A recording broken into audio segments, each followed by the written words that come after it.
Right, we are live. Hey guys, how's it going? Welcome back to the Kiwi Lads channel. We are back for the last match of the Champions Cup today, and it is Castres taking on the Bulls. Now, the Bulls have gone with a very experimental side, so it's very hard to know what to expect from this game, but hopefully it is a high-scoring and relatively decent performance from a team that haven't really put a lineup like this out since the last time they were in the Champions Cup. Looking through at the starting lineup, first of all, for Castres, the home side, got a few familiar faces at international level. Jack Goodhue and Villemoni Botitu, they make up the midfield. Barlow at 2, and then Papali Ardron, and also Babilo as the number 6. So there are some decent players here, although still one of the lesser well-known teams coming out of France for this competition. We've seen a game for Toulouse today up against the Sharks, which was a lot closer than some anticipated. We saw Bordeaux dominate the Exeter Chiefs. This side, Castres, they're a good side when they get going, but they are a little bit more in that unknown category, which can make it more entertaining when we see them go up against this Bull side, which even Bull supporters, a few of the names out here, they're going, hang on, who is that? But looking through at the starting lineup, Jan-Hendrik Wessel still finds himself in their number 2 jersey. J.F. van Heeren alongside Manjesi in the locking duo. Nabakaba at number 6, Wumedi 7, and Nassim Carr, the experienced man, as the number 8. Van der Linde will be the number 9 with Bjorta Chamberlain at 10. Chris Smith and Letebelli in the midfield. Navuka out on the wing. Dianti out on the other. And Immelman at number 15. So honestly, if you wanted to list players who weren't in this lineup, you could almost make a whole lineup in its own right. There's no Ambrose Papier. There's no Chris Smith. There's no Kanan Moody, Villy LaRue.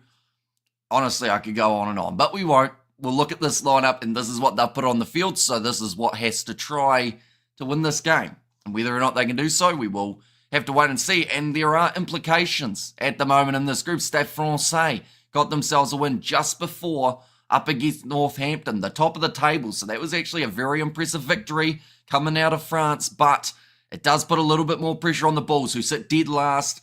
Jake Whitey's already said it. We don't care about this Champions Cup competition. We're going to win the URC. So, I mean, this is the type of game that could have been a massive one for gaining points to get a little bit higher up qualification if it was a situation where they wanted to win. But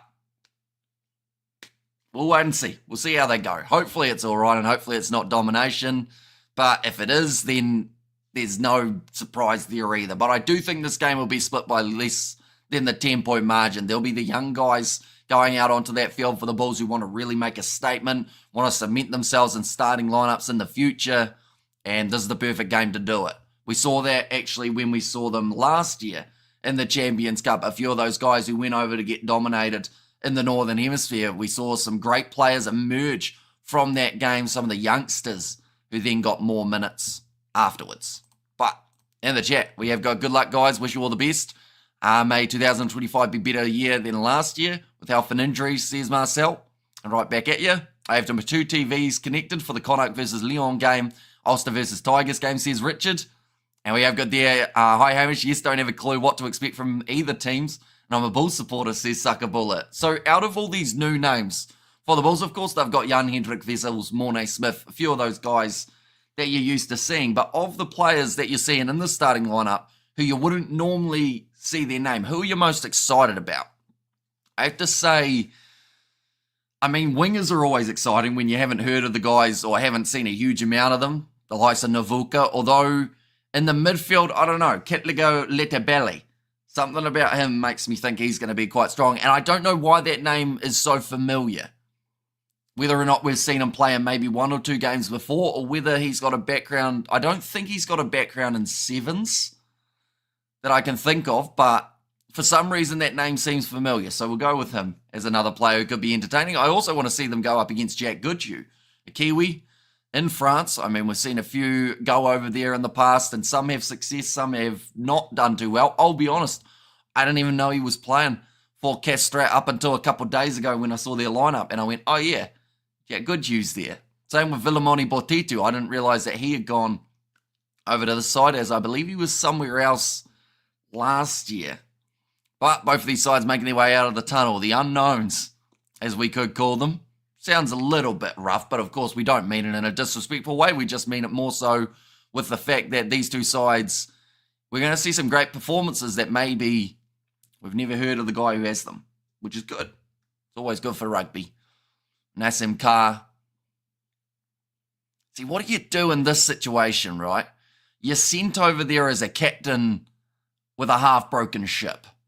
And, you know, I was going to say your coach, but in that case, I was doing a pirate analogy. They don't normally have coaches on the ships as well. But you're pretty much told, go over there, show us what you can do, but expect to be beaten. You know, hopefully it's not the case, though.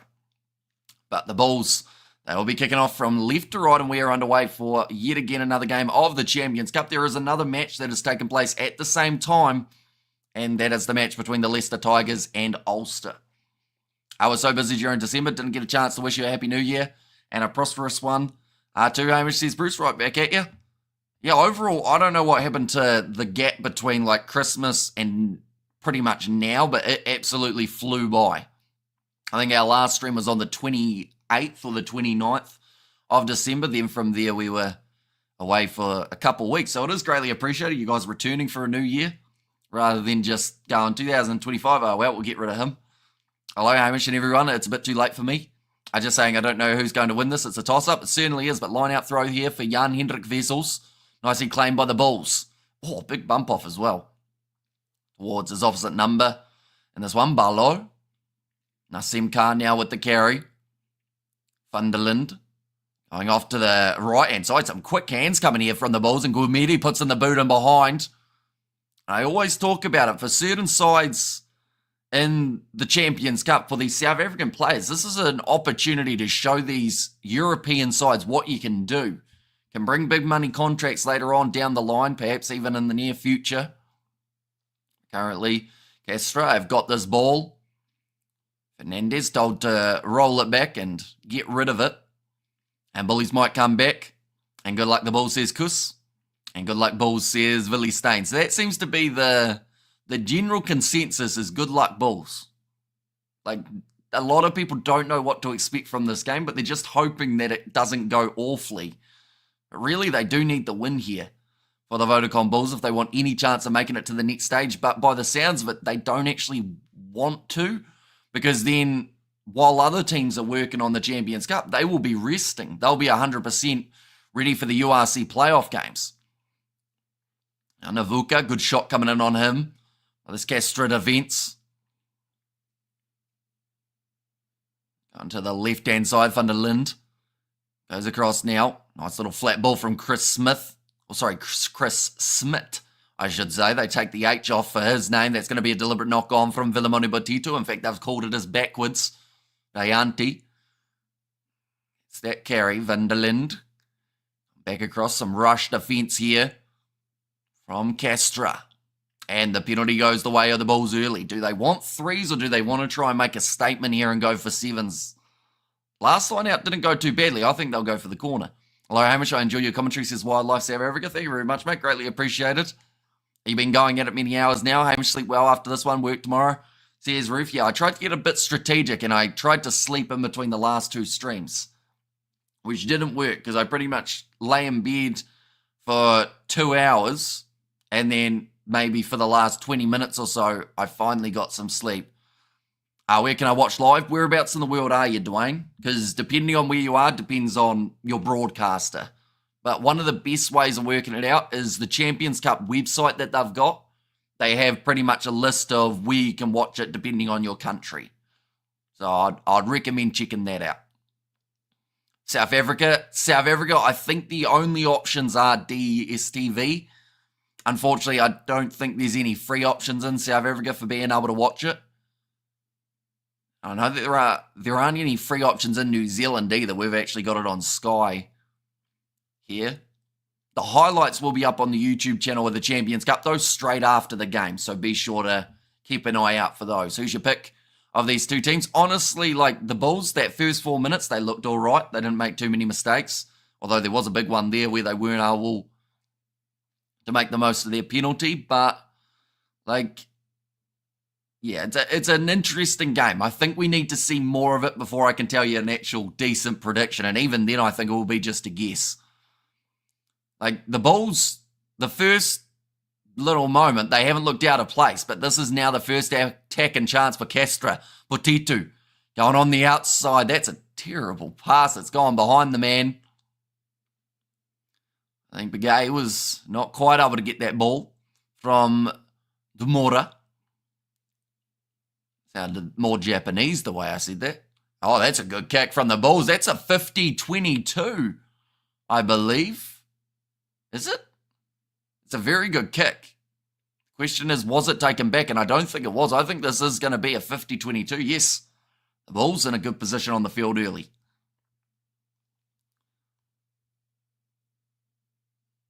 Deciding to go quick. That is a sink and a half in terms of the power that he's put onto that one off his left boot. I think that was Letabelli. Now looking for this rolling maul, trying to get Castres a little bit rattled early.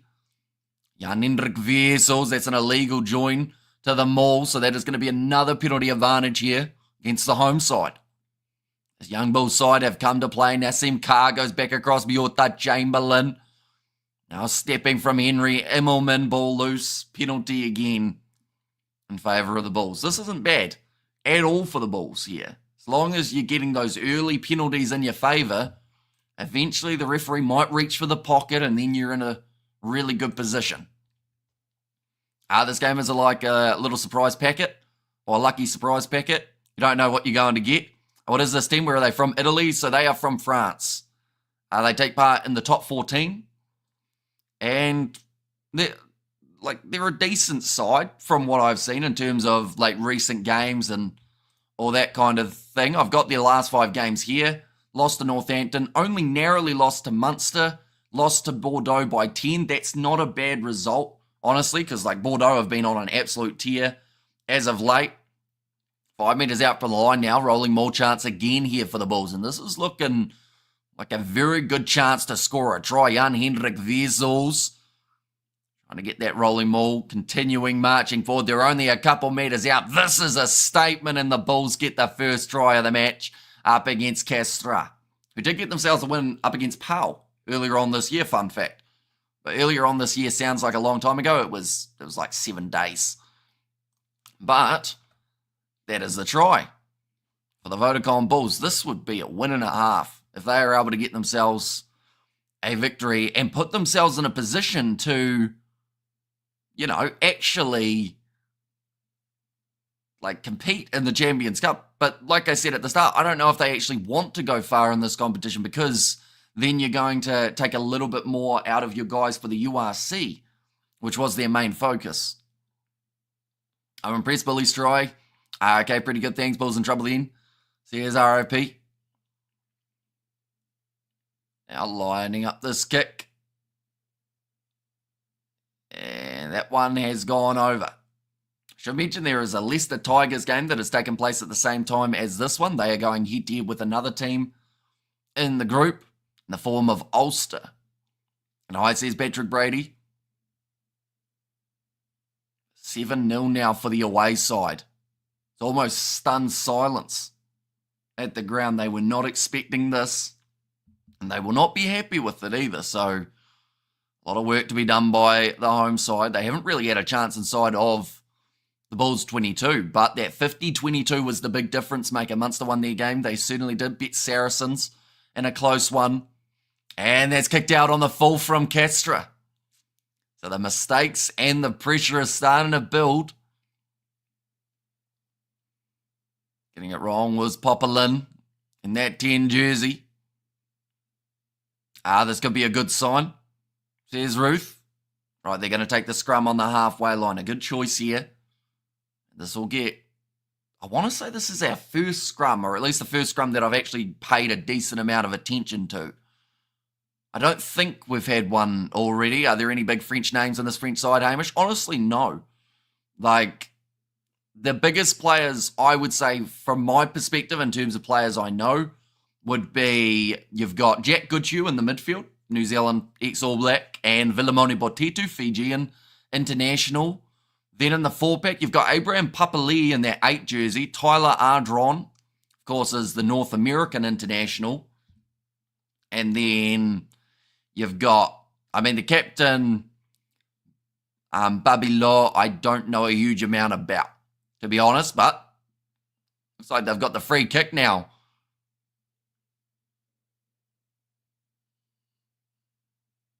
Yeah, I think it's a reset anyway. They probably got a little bit lucky there. The Bulls, they got pushed backwards big time. Okay, there's a lot of talking going on to Christoph Ridley. Both front rows not too happy with that first scrum. Get the ball out, scrummy, says Eric. Yeah, with the new laws that they are trialling, they have a little bit more protection now, the halfbacks.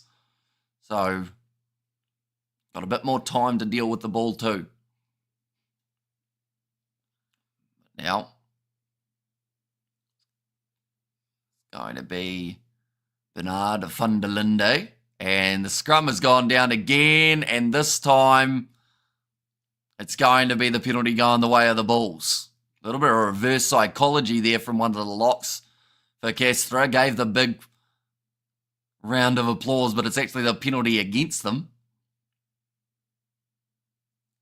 Right, Navuka looks like he's going to be chasing this one hard just in case it doesn't go out. And it has gone. A mystery team, wonder how they are going to gel. Sears Roof. Well, so far, the Bulls haven't looked too bad as a overall unit.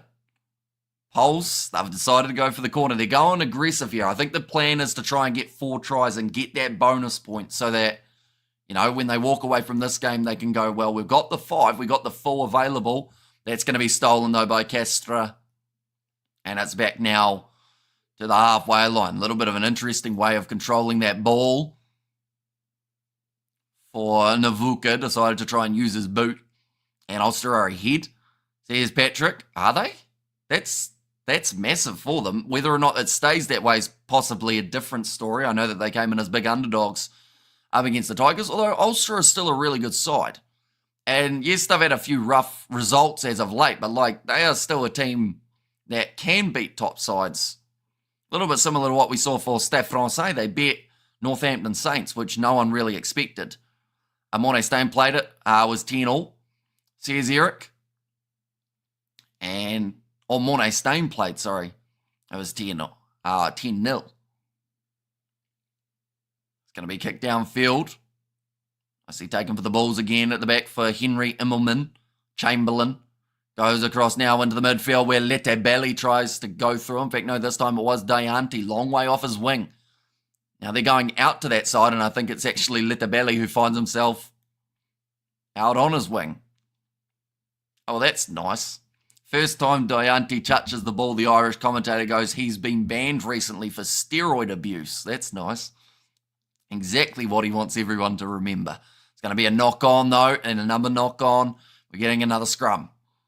Evening, chaps. I had an afternoon nap between games, and I struggled. I tried to get a good sleep in, but it just didn't work. I probably got maybe 20 minutes sleep and just woke up extremely tired because of not actually getting a decent amount. But she'll be right. As this match wears on and also as the day wears on, I'll slowly wake up.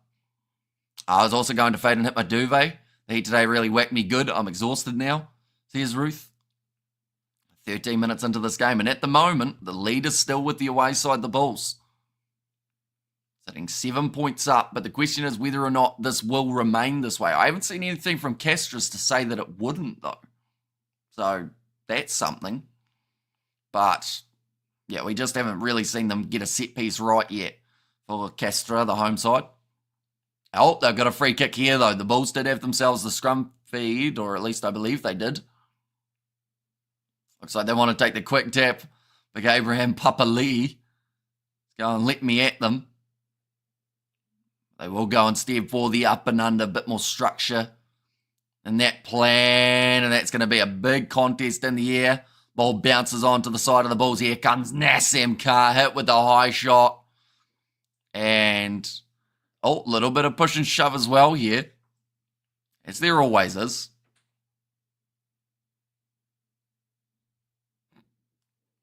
Okay, a few interesting comments made by both teams. And that one, if the commentator says that about Fiwi, it's a ignorant low blow. Yeah, it just seemed weird for, like, he said it so casually as well.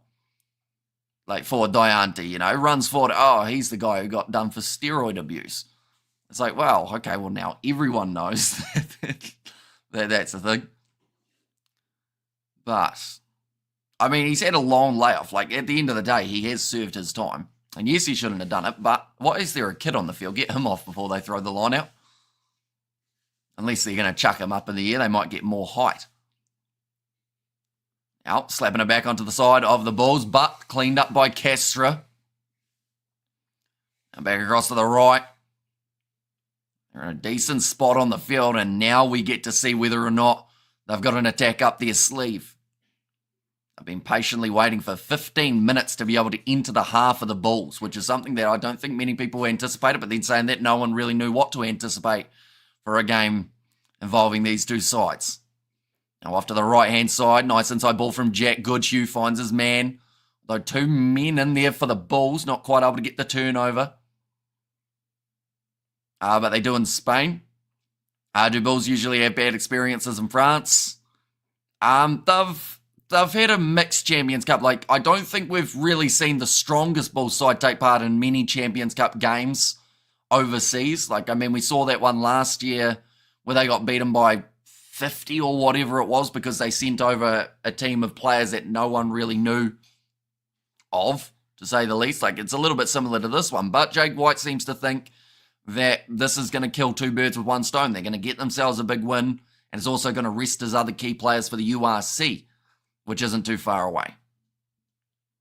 Now going back across to the left-hand side, 22 metres out from the line here for Castres, their first chance inside of the 22, and they get themselves the penalty. Now, this will be interesting because I haven't seen enough games of Castres to know whether or not there are 3 points, keep tapping it over, or whether they're a go for the corner type of team. And it looks like they're going for the corner here. The crowd are cheering, which makes me think they are normally a get the three kind of side. Fancy Munster, Northampton going through. There's Patrick Brady. And I got to bet for the Bulls to get 3 tries. He's on the right. Well, they've already got one of them, so they're helping you in the right direction there. And hello, my mate. Supporting your channel from South Africa, Durban. How are you doing today, says Clewin. It is great to see you again, Clewin, mate. Oh, that's going to be almost, I thought, stolen by the Bulls, but it's popped back up on the side of Castres. I'm looking forward to seeing how this game develops. Just to see how the Bulls go. Oh, turn to his back. Just short of the line. That looks short as well. Castres throwing everyone at it. They're going to go out wide. Little bit of a slip on defence from Funderlind, or Finderlind, I should say, and that is now going to lead to the first try for Castres. Jeffrey Pallis is the man who scores. So they worked hard, but sadly the slip was the big difference. Plus being 5 metres out from your line is always dangerous. No 5 tries, says Dylan. Wait, so you've put a bet on that they'll get 5 tries, or you've put a bet on that there won't be 5 tries in this game? Can I grab a drink, please, is the comment we've just heard from the referee. I don't mind when that's all that we hear from the ref, is just getting a refreshment. TMOs also haven't been too bad today, I will mention. We've only seen one really big one that was looked at, and then it was eventually ruled out. Now lining up this kick. 5 seconds remaining, so he has to strike it quickly, and he struck it effectively. He has gone over. How many games have you commentated today? We've done 3. Like, this is our 3rd. And seeing as we haven't done any live streams for a good couple weeks, the voice is really feeling it. Like, I think the throat's going to be buggered, but that's all right, because we've still got 6 days or so before the next one. How many live viewers do you need to consider yourself famous? Says on the right. I don't know.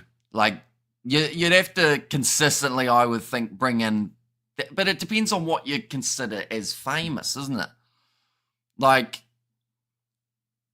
it's an interesting one. I don't consider us famous at all. I consider myself, I just talk fast and say things about rugby, and you guys tune in as well. And g'day, mate. No tie today. We've been wearing the jersey all throughout, or the hoodie, all throughout the night. I'm not sure when the next time will be that the tie comes out. Hopefully it's before July, though, I would say. Sail Sharks and Lions, all predators became prey. So the Bulls, the prey, should win. See, here's Neville. My friend, the Bulls will get 5 tries today, mate. See, here's Cluen. They've currently got the possession again here. 20 minutes through this game already, and it's currently 7-all between these two teams, okay?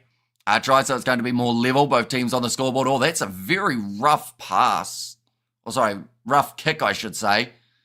And it's gone dead. He was playing a little bit dangerously with it, but just got a little bit too much on it. Yeah, lucky bounce of the ball there to avoid the hands of Navuka.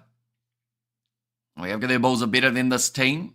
Are they better than this team with the current team that they've put on the field, or their best team? Because, of course, their best team, when they've got the likes of Kane and Moody, Villy LaRue, Ambrose Papier, Chris Smith, all those guys, you definitely give them the advantage. But when they've got all these guys who have very limited caps and haven't been given many chances, Jake White looks overly impressed. He looks quite sad. Not sure why. They're doing all right here, 7-all. My second favourite team is New Zealand, says Cluen. And Leicester Tigers got a try, says Patrick Brady. Should be the first of many as well for Leicester. They've got a great side.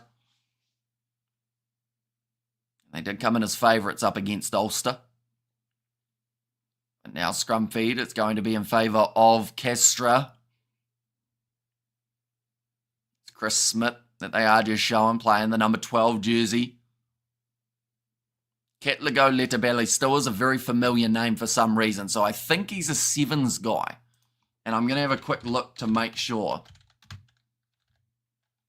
Letabelli, was he in the sevens setup? Yeah, he was.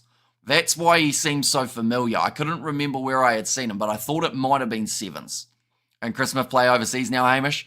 Says Outlaw, that is true, but Chris Smith, without the H, plays in the number 12 jersey at the moment. Just to confuse people with the fact that they've got Smith and Smith with the same first name. And Villy LaRue should become the new Springboks coach. Says Simply Real. And we need a good win, go the Bulls, says Yako. Now we're still trying to deal with the same scrum currently. It's taking a little bit of effort, but they get it down in the end. And passed off to the right-hand side into the pocket. Ready to run this one. It looks like Castres are actually going to try their luck here. Nice pass on the outside. Chipped in behind. Down to the 22. Well handled at the back, though. We got a super sticker from Cliven as well. Thank you very much, mate. Greatly appreciated for your generosity. Nassim Carr doing well. Keep the position for the Bulls here, but they will have to now clear their lines with Funderland. And hasn't found touch. We are going to be once again playing on Begay. Going on the inside now, the big man, Abraham Papali'i. Going back to the right. Kicked him behind Demura. And Chamberlain going to return the favour with a kick of his own. Oh, looks like we're going to continue. Castres, inside ball. That's a big shot coming in. Demura goes on the outside to Vilamoni Botitu, but they do say it's forward. And the Bulls win the territory battle yet again. This game has been flying by already. 23 minutes through at the moment, but neither of these sides really wanting too many stoppages. The only stoppages we're really seeing are scrums, and unfortunately we've got another one here. But they are taking a little while to get through those scrums. The new laws, they're trying to get them done in 30 seconds. That doesn't work. But it's going to be another scrum feed here for the Bulls. Christoph Ridley just having a little bit of a chat with both front rows. Saw some pretty scrappy scrums in the Sail Sharks versus Stormers game. We saw Franz Malharbe actually yellow carded, something you don't see too often. And then in the game after that, we did see Oxnishir struggling. So, yeah, an interesting one for South African props today. Canan Moody is absolutely perfect. Well, he's not playing in this game. He's been left in South Africa. That also confused me when the Springbok had John Schmidt And Juan Smith says on the right, I think the scrum speed up trial will flop. I don't think it's actually made them any quicker, because if you're still going to have a scrum reset afterwards, like that's the time anyway. Now, the Bulls have got themselves a free kick at scrum time, and Bros Papia, normally in that number 9 jersey, also not there for this game. So instead, they've got Bernard van der Linde. It's going to be a line out now. Just looking for the offload. Guamedi gets it right. Van der Linde kicked it in behind, and then just not quite working for Castres. Another drop ball. They have got the line out. That's the benefit. It was dropped into touch, I should mention, or dropped early and then the ball went into touch. Now thrown in, all stolen by the Bulls. Now 15 minutes remaining. Oh, that's just been kicked out of the breakdown. I think there was his own player as well who gave it the almighty boot. Didn't know where his feet were. Villamone Botitu. Now kicks towards the touchline and nicely done. Bounces into touch. Where are they on the field now? They are now going to be about 35 metres out from their own line here, the Bulls. A lot of shout tomorrow, says Patrick Brady. Yeah, they're going to be taking on Leinster, which honestly could be match of the group stage, depending on how the two sides play. La Rochelle, they're actually coming in as the underdog for that game, even though they're at home. And I feel like that Stade Francais versus Northampton Saints game is the perfect example of when a French side is at home, they can do great things. This game so far, not the best example of that, although the game's not over yet. Nicely claimed by Barlow. That's going to be cleanly stolen. No, he wasn't allowed to touch that, says the ref. You were the second man. So the penalty goes in favour of Castres again. Now they could consider kicking for 3, taking the lead in this match, or they can say bugger it and kick for the corner, and that's what they're going to do. At the end of the day, they also need quite a bit from this game, rather than just taking a win. They are sitting on 4 points.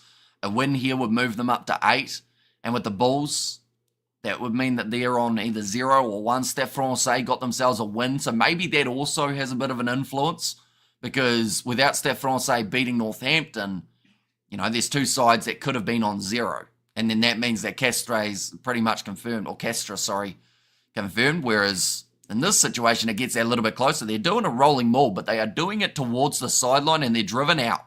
The question is, did the Bulls do that legally, or did they just sneak in and push it sideways? We're going to see the replay here. I mean, yeah, they're pushing sideways, but they joined from the back first. Oh, stolen by Castres again. It's the line out time. And they have now got the ball 3 metres out from the line. It seems like the Bulls, anytime that Castres make a mistake, the Bulls say, sorry about that, have another turn, and they have now just scored. So that is not what the Bulls wanted. They had the opportunity to avoid pressure. And then now it's going to be the big man, the captain, Babalaw, who has scored a good evening, Bulls fans. Geordie Barrett is starting now. Jimmy O'Brien got injured. Oh, that's a big change. Geordie Barrett doing extremely well for Leinster so far. They're just going to be checking this one to make sure that it is actually a try. What on earth happened to the Sharks versus Stormers? It happened last week. Are you meaning like what happened in that game, or... Oh, no, sorry. You're talking about Sale Sharks, aren't you? Sorry, never mind. Yeah, nah, Sale didn't show up. They had a lot of errors. They had 3 yellow cards. They dropped the ball every time it went towards them. And the Stormers, like, it sounds bad to say, but they didn't even play the best rugby they've ever played. Oh. Are they saying that the Bulls threw in the wrong ball here and that's why it's going to be no try? Is that really what we're going to be doing? So it's going to be no try because it wasn't the right ball.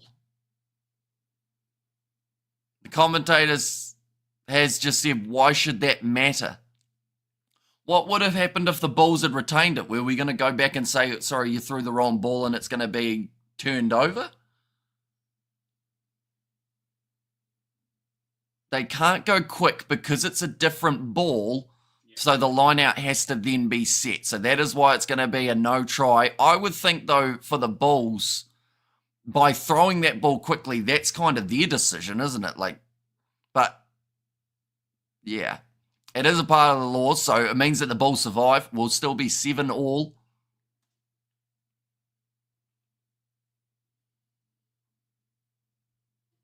Right. Jan-Hendrik Wessels with the right ball this time. He will then throw the ball in. That seems like a dodgy rule. I can understand why, but at the same time, it's one of those kind of,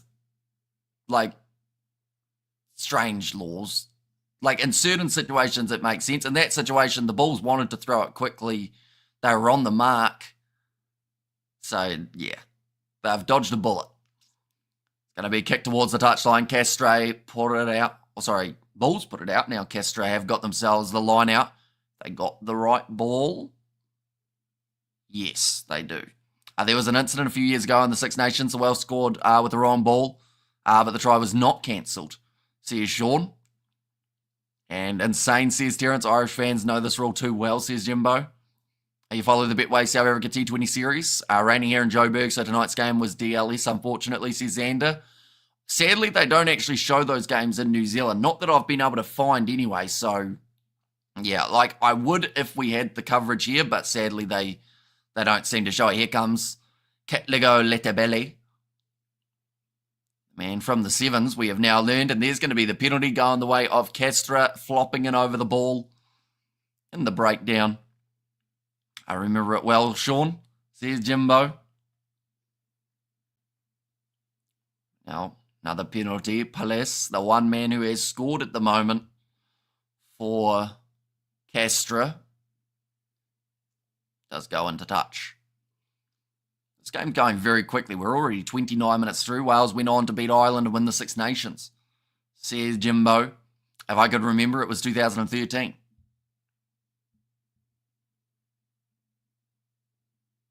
So it's interesting that that law hasn't had any modification since then in a situation where it got, well, I guess it's just down to poor refereeing performance, isn't it? Rather than the law. Roll ball on purpose to confuse the opposition.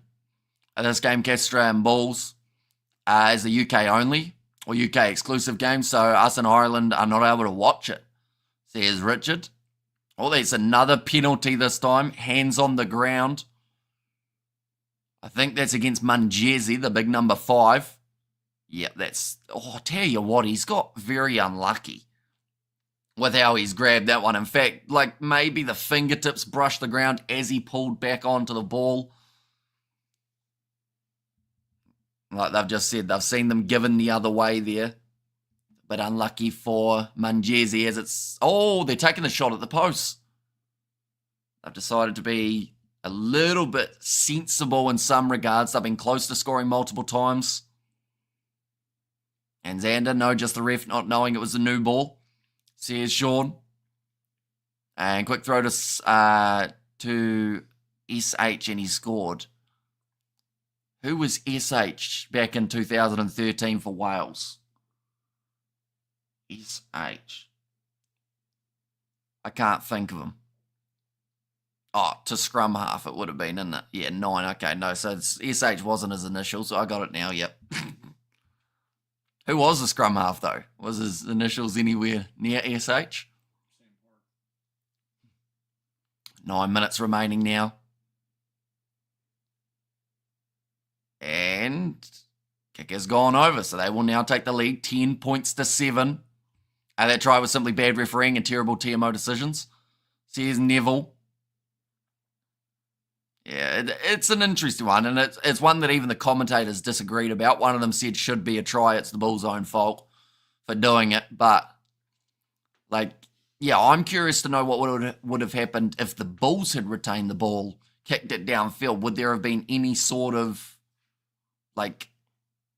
extra thing that went against them? Nicely taken. Now going off to the right-hand side. Immelman. Found a few metres there. The Bulls, they do still need another try. Lineman lied to the ref. See Jimbo. Back across. Kick him behind from the Bulls. Oh, that one almost went backwards. And kicked into touch. Currently 8 minutes left in this half. Still 3 points difference, so honestly, could go either way at this point. We haven't really seen... we haven't seen enough to know exactly how this one's going to go, but they actually look pretty evenly matched at the moment. These two sides. Castres are starting to find their form a little bit more, getting a bit more possession as the Bulls' discipline starts to fade. Oh, that was very close to being stolen by Tyler Ardron. Rush defense. Doesn't work from Abraham Papali. Was at Connacht for quite a bit of time, then got about 15 cards, and they decided maybe we shouldn't have him.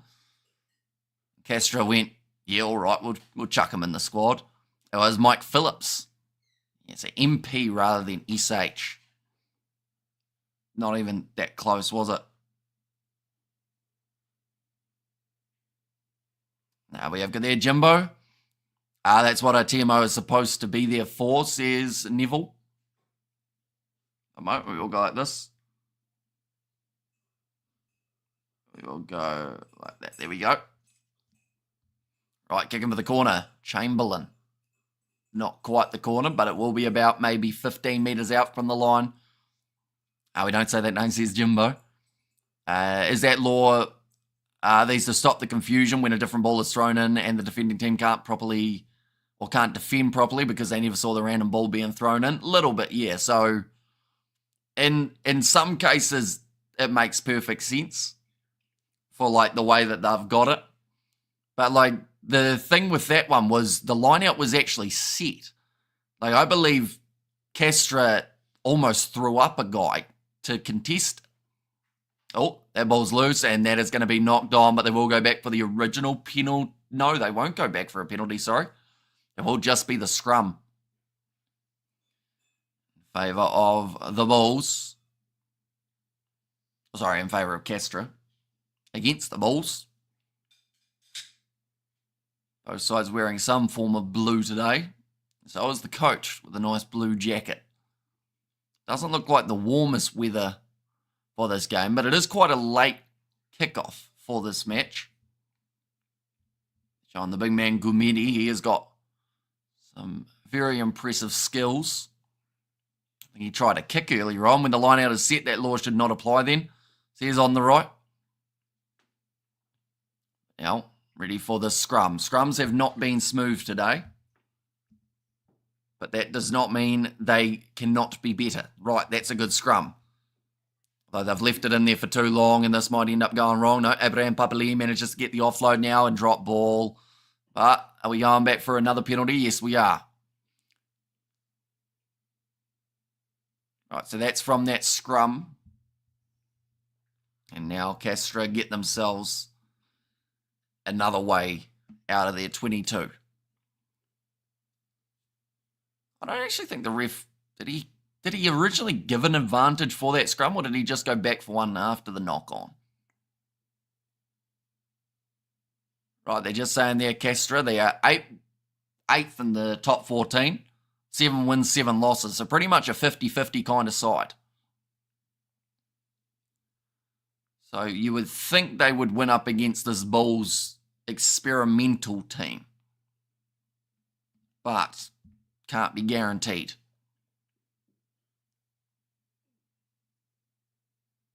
Ready to throw this one in. Barlow manages to find his man. Fernandez. Off to Abraham Papali'i. Now again off to the left. They've got numbers. Villamoni Botitu tries to skip past. Once again, they've missed that pass out wide though. But once again, they had the advantage. Munster dropped the ball 22 times in their game. Horror show. It just seems to be a trend at the moment this weekend. I mean, Toulouse up against the Sharks probably dropped at about 15. And also their decision-making at times was awful. But, yeah, it's going to be one of those ones that I think it becomes more and more of a trend. That when games are a little bit slipperier. I remember it was when they changed the balls a while ago. Like, and this is a good little while, but They changed those balls to the ones that have like the tracking and stuff.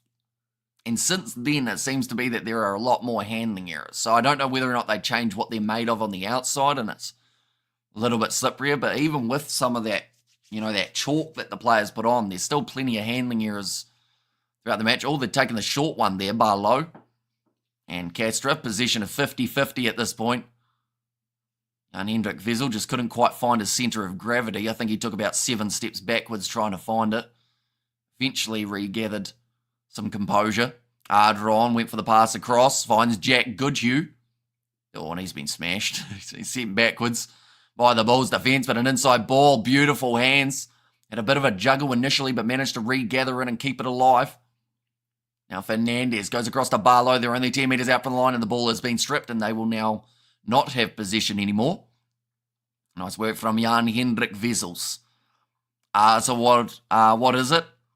15,900 entries by the Bulls, the basketball games, and only 7 points. Says Eric. Yeah, I think that's the thing. Like the Champions Cup, they always have gone with more experimental teams. It's going to be all right, yeah. Oh, no, that's not. That was a good kick in behind from Chamberlain. Then Immelman tried to boot it from the deck and just boots it into touch. As 8th out of the top 14. Racing 92 is 9th. It's a very difficult competition, says on the right. Absolutely. And home games are so crucial in the top 14. Like we see great sides losing away from home, not just because they're going with slightly more experimental sides at times, but also just because of the competitiveness and having that home field advantage just seems to take the teams up to the next level. Now, kicking it downfield, Chamberlain finds the Castres number 15. Sends it up, Demora. He's going to be absolutely smashed there. But the ball is available. Jack Goodhue, once again, goes back across to the captain, Mbabelo. I think someone in the breakdown there, the referee told him to leave, and the guy said, I can't leave. And that's because he had pretty much his legs stuck in the breakdown. Now 15 metres out. Well defended by the Bulls. That's play in the 9. Now that is something that gets you in trouble in some cases, but it looks like it's going to be play on for now. The 9 was not happy about it. Castres get a penalty for something else anyway. Bulls discipline. They just can't go for a few phases at the moment without some sort of mistake coming.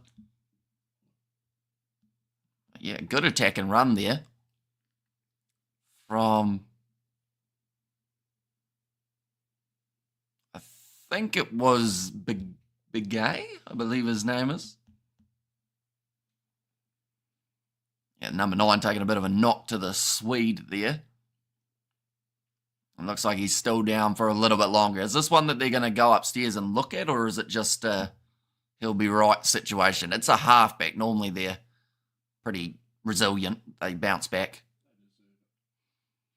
Now kicking towards the corner. Again, Castres, another attacking opportunity before the end of this first half. Right, so the ref said you can be cleared out no problem to that halfback, although he did get hit in the head in the clean out, which normally is not ideal. Leon only started one first team player against Connacht tonight because of their top 14 position. They've conceded 4 first half tries. Jeez. Yeah, so that's the thing. The Challenge Cup as well, I think teams are less interested in.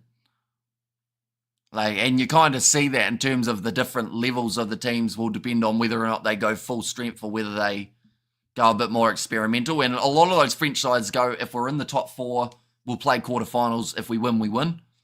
But, it's interesting that that is their tactic a majority of the time. Yet Jake White, when he's done it with the Bulls, has been heavily criticised from outside of South Africa.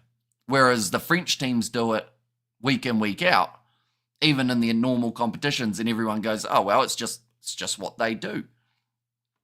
I think that's maybe just the competitiveness that people expect to see from this Bulls side. They've dropped the ball again. That was Castres who got it wrong. They had it 5 metres out from the line. They went for the quick tap and go, and they have butchered that one, sitting 10 points to 7 up at halftime. So I think the general summary is Bulls' discipline has been poor, the Bulls slippery, and this game could still go either way. It's pretty much what we've taken out of this game so far. We're going to have a quick look and see what the score is in the other match that was taking place. It was the Leicester Tigers taking on Ulster. Ulster are winning. They're not supposed to be winning that game. In fact, Leicester are supposed to be dominating that game, and that's not the case at this point. In fact, while we're at it, we might as well have a look at the multi-view and see if we can find that other game that's also happening, see what happens at the end of the half. That one player, Andrandra, has just been given a yellow. Is he playing for Lyon, Jimbo? I assume that he is. Yeah, at the moment, 1 try apiece. Leicester Tigers have got the 1. Ulster have got the 1. They managed to get themselves the 3 points as well, and they have got themselves another attacking chance.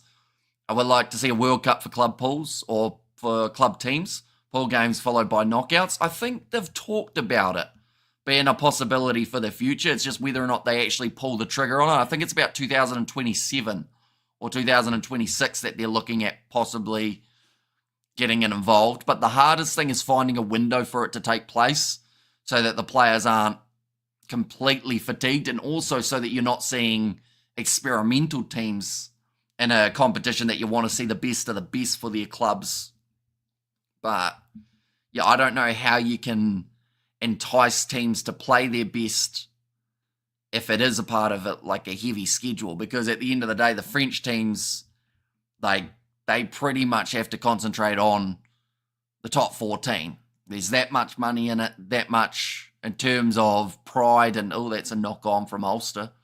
I think this game's looking like it's going about the same way as the one we've been commentating in terms of drop balls and whatnot. But 1 minute remaining in the first half for Leicester. See if they're able to get themselves back into the game. Werner Koch has some heavy strapping on the forehead by the looks of it. Is the World Cup just 9 weeks? Something like that. Or was it a bit shorter? I can't even remember what we had. We had about 5 rounds of the group stage, didn't we? Or something like that. Each team had a bye, did they? I don't even remember the World Cup. We covered every game on the channel. My brain's gone blank though. But yeah, that's the thing. For a Club World Cup, can you afford to take all clubs out of their competitions for 9 weeks? And also the other side of things, just to add a bit of a spanner into the works, is what time of the year do you do it? Because you've got certain sides that, such as Super Rugby, if they did it now, that's all good for these URC top 14 Gallagher Premiership sides, but Super Rugby sides haven't been in action for 6 months.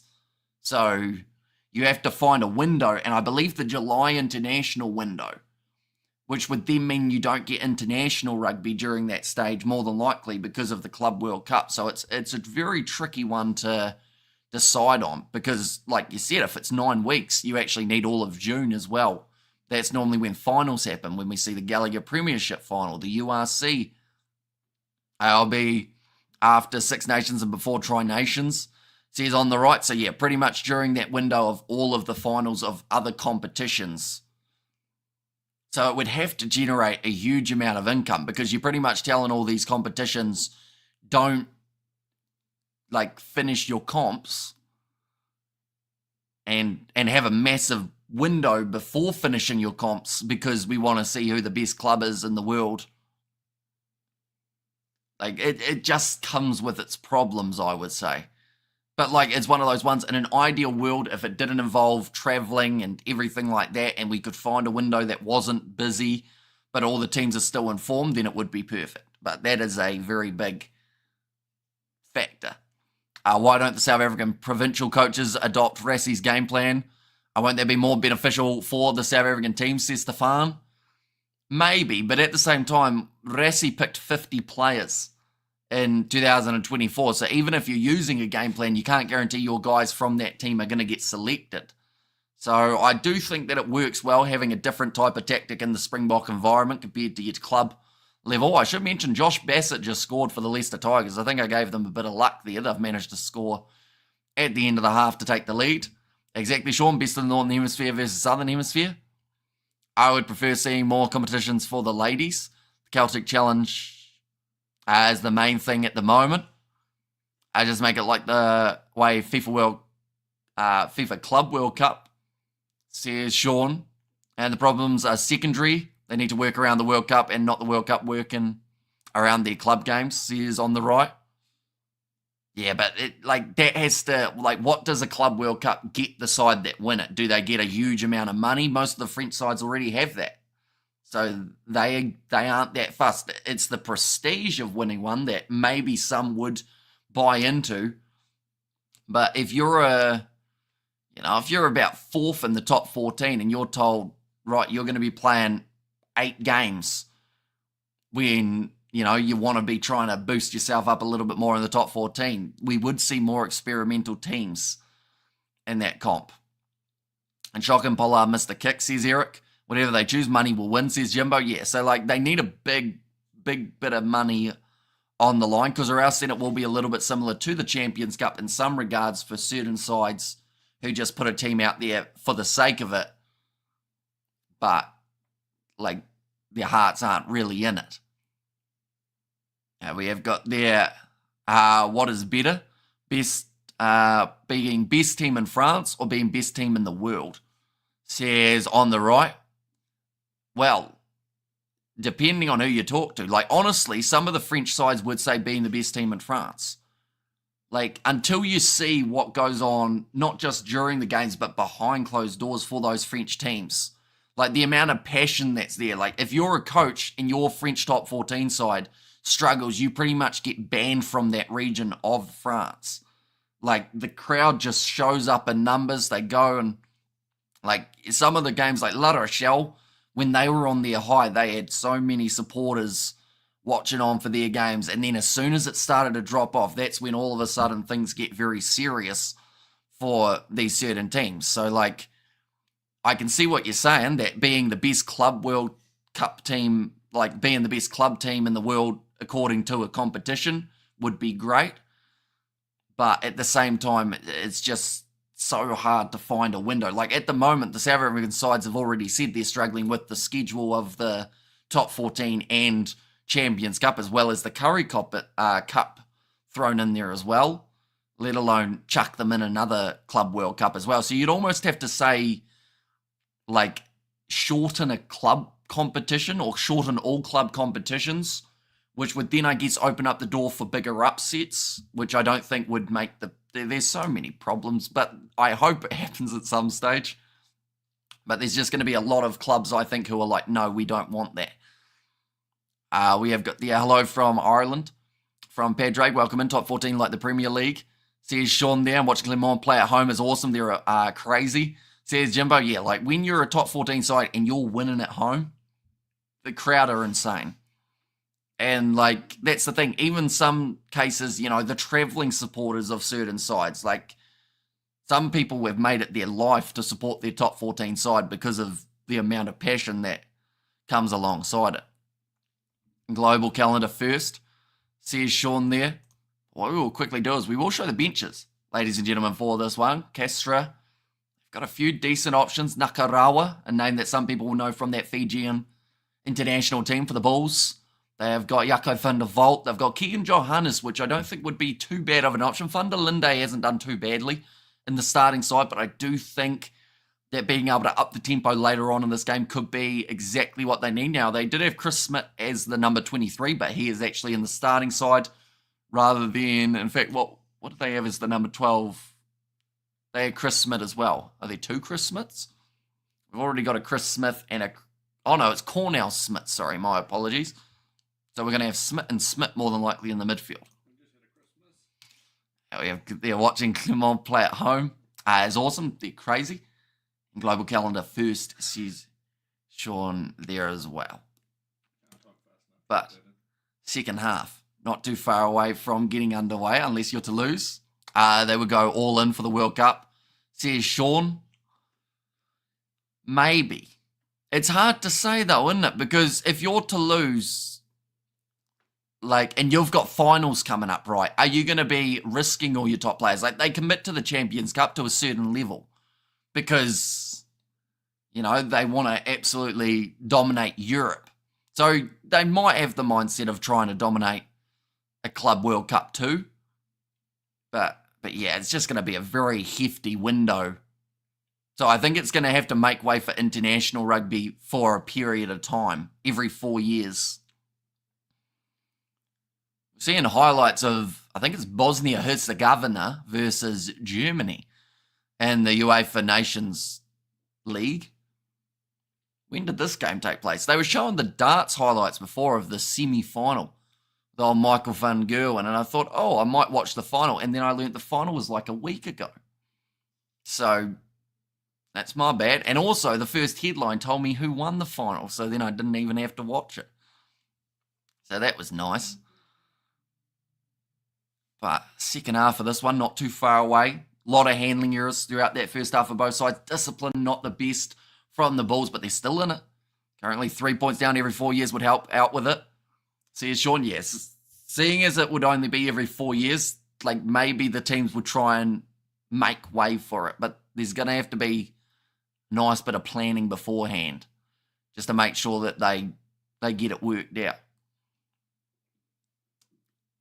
Now, getting ready for this one. It will pretty much be a European Champions Cup plus Super Rugby, won't it, when we think about it? Because, you know, that covers the URC, the Gallagher Premiership, the top 14, and then Super Rugby. I guess you could have a Japanese top league, a few teams in that as well. I think the slight problem you've got with the Japanese top league is there's so many player transfers, though, that, you know, you could qualify as one team and then have a completely different team take to the field. Japanese league. Who else have we got in terms of the... Would you limit it to just those 5? I'm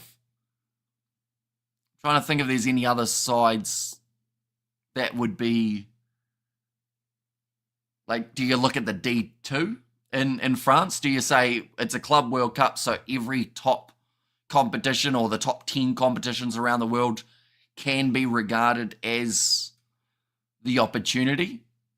Because, like, those still are counted as, you know, top-ish competition.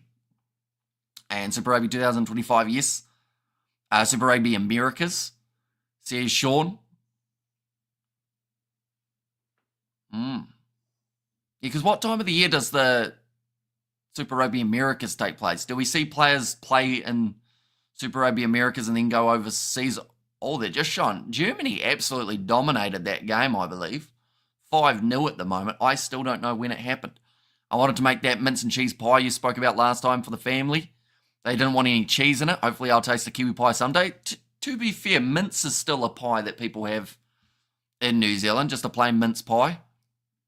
So you could still get away with making one. I'm just watching the football at this stage. They're winning about 6-0. If the Bulls win this game, we will have 23% discount on rice prices in Pretoria. So be sure to stack up on your rice then. That's the case. The good news is it lasts for a long time. Yeah, I think if the Bulls win this game, there'll be a lot of people celebrating in South Africa. It's currently 11 p.m. in South Africa for this Bulls game, and I would still say that there will be quite a few people up intrigued to see how this Bulls team are going to do. And with the fact that they're so close at halftime, there's actually a decent chance that they can still go on to win this game. But at the same time, Castres haven't been too far off, scoring about twice more. So that's a slight concern. And there we go. Says Martin there as well. Second half not too far off taking place. Leicester Tigers, they are winning their game up against Ulster, 12 points to 10 as it currently sits. So actually very close on that side. And that game was supposed to be one-sided too. Bulls finished scoring. Says Eric. You don't think they're going to get any more points in the second half? I would say if they can get their way out of their half, because that's been something that they have struggled with big time. Castres for the first maybe 10-15 minutes couldn't exit their own half, and then since then they've spent a lot of time inside of the Bulls. Half, I should add.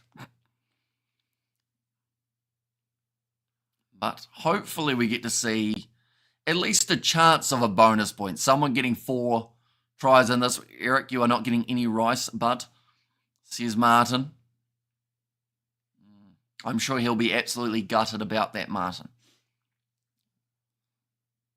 Germany are winning 7-0. It's just still going. I assume once this game's over, that's when we're going to see them return to the rugby. But at this point, Germany just keep on scoring goals. So I don't think we're too close to the start. 10 p.m. and Castres are mad late. Yeah, very late start for this game. And I think next week we get to see the same thing. I checked Super Rugby America starts same time as Pacific. Looking through at what is to come for these two sides. For the Bulls, next week, they'll be taking on Stade Francais. So there will be a battle with the two sides who are near the bottom of the group. And then, on the other side of things, Castres will be taking on Saracens. So, it'll be an interesting one. Then the French top 14 comes back on the 26th of January, and then the same can be said about the URC, Lions versus Bulls, bit of a South African derby. Get us back underway. This is the way that the table sat before Stade Francais got themselves the win. So now they are sitting there on, I believe they got the bonus point actually. So they'll be sitting on 5 points. They're actually ahead of Castres at the moment, Stade Francais. So the Bulls, they need a big win here. And then them versus Stade Francais next week will mean an awful lot. That will pretty much be the decider of who goes through and who misses out. But, yeah, still 40 minutes to go to determine it. Rugby NRL 2025, yes, says Reed. That is a competition that will be taking place, yes. Geez, like you said, 11 p.m. in South Africa. I'm in the garage painting stuff for my new double gate at 11 p.m. Or I assume it's not quite that same time where you are, Bruce. I think you're in Colombia, aren't you? That'll be slightly different time zone. I think the golden age for the Bulls is over. They were the team when Brian Urbana still played, says Xander. I mean, they've been close, though. In the top 14, you know, they haven't been a mile off. But, yeah, it's a tricky one. Rice Krispie, says Eric. I mean, it is a form of rice, isn't it? How do you get to a Rice Krispie? Don't you have to, like, try and fry, or not fry it, but, like, you bake the rice or something and it eventually puffs? Isn't that weird? As Xander is getting dry rice. Isn't popcorn just the strangest thing you've ever seen when it comes to food? When you really think about it. Like you can have a jar of pretty much kernels, and then you pop them all, and then you've got just this massive amount of stuff that's bigger than you started with. Kind of like expanding stuff, isn't it? But anyway, second half will hopefully be here very soon, so we can stop talking about random food objects. And we can get back underway. No, Hamish Barnett in Wellington. Oh, yeah, sorry. And so it is in the evening for yourself. Who am I thinking of who was from Colombia? There's another fella. I think he also had the green profile picture, didn't he? And dry rice, no discount. Says Xander. As opposed to wet rice. Is wet rice... That's also something to think about. Rice is grown in water, but we eat it like... This is deep, right? Rice starts off wet, then you dry it, then to eat it, you make it wet again. Why are you doing that? You know, that's just, who decided that was how you did it? It's like who made toast for the first time?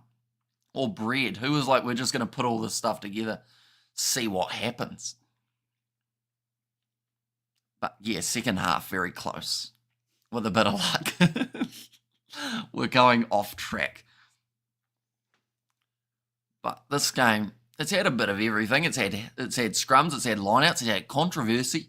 And there as well, Bills were the only team yet that have had some golden years very long ago.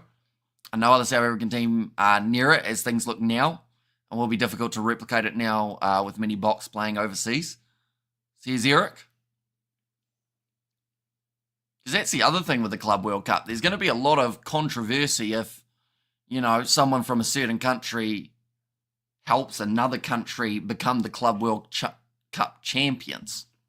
In there, will we see more maybe players returning home for those competitions? and then going back overseas perhaps. How do I get you to talk about rice every game? Because you mention rice every game and I read it out. Deep dive on rice, says Xander. Bread was a byproduct of beer making originally. Well, there you go, because of the yeast, isn't it? Maybe. Yeah, so who was making beer? Who was getting pissed and then went, we'll cook that too, I guess. We'll put that in the oven, see what happens. Yeah, on the fire, innit? Rather than the oven. But yeah, what are we going to do with all this sludge? We'll just make bread. Bugger it, why not? See what happens.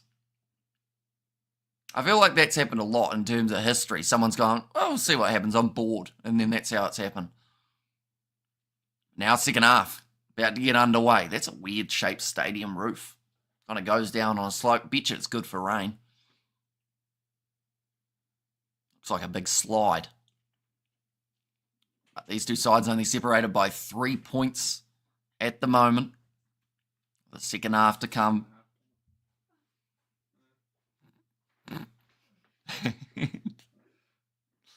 Now, kicking the ball out onto the field. The Bulls, they are going to be still wearing that white kit, the away from home strip for them in this match. Hungry bugger will eat anything, says Jimbo. You feel bad for the ones who discovered when things were poisonous, though, from eating them, don't you? Like, there was always that one in the group who was like, I'm going to go eat that berry. And he drops and everyone goes, don't eat that again. Write it down. Put it in a book so that no one else does it. You know, the sacrifices that were made so that everyone knew not to eat those berries anymore. That ball's gone into touch from Castres. There's rugby on, fun fact. Now we're going to see the Bulls with the line-out throw. Jan-Hendrik Wessels. He looks like he's aged 10 years. Oh, I'm watching the wrong game. It's Leicester versus Ulster that I was on at the moment. One moment, ladies and gents. This game's probably already back underway, but I was just watching the other one. I was thinking, geez, Jan-Hendrik Wessels, he's had a hard half time. We're actually 46 minutes into this game, and it's 13 points to 7. No one mentioned it though, so we'll just go with it. It's 47 minutes in. Castres have got themselves another 3. That's my bad. We're too busy talking about bread and whatnot and forgot to get on the right game. Now nicely claimed. Side of their 22, Castres there. Great work over the ball from Gourmeti, and he manages to get the turnover. That's got to be one of the biggest fails of the year, and we're only in the first live stream or the first weekend of the year.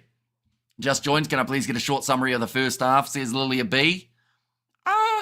It was eventful. A lot of knock-ons. Few penalties going against the Bulls, so their discipline hasn't quite been what they'd like it to be. But they're still in this game. If you ever walked up to a pineapple and said, that should be delicious, says Martin. Yeah, it's very spiky, isn't it? I wonder if they were ever used as like defense mechanisms at the start. You know, stick them on a pole. That's a penalty for Castres. Very nicely there, getting into the breakdown and getting the much needed turnover. They're saying there that maybe some players getting slightly frustrated with the referee. The crying faces there from Jimbo. Ball is kicked into touch.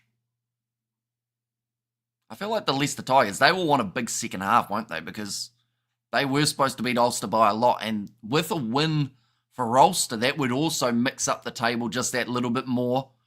Looks like a sub is about to be made. Tisharvini will make his way from the field, and that is going to be for Smith. And then Lombard makes his way on for Mornay Smith. There's a rule that they can only have one Smith on the field at once. The other has to make way.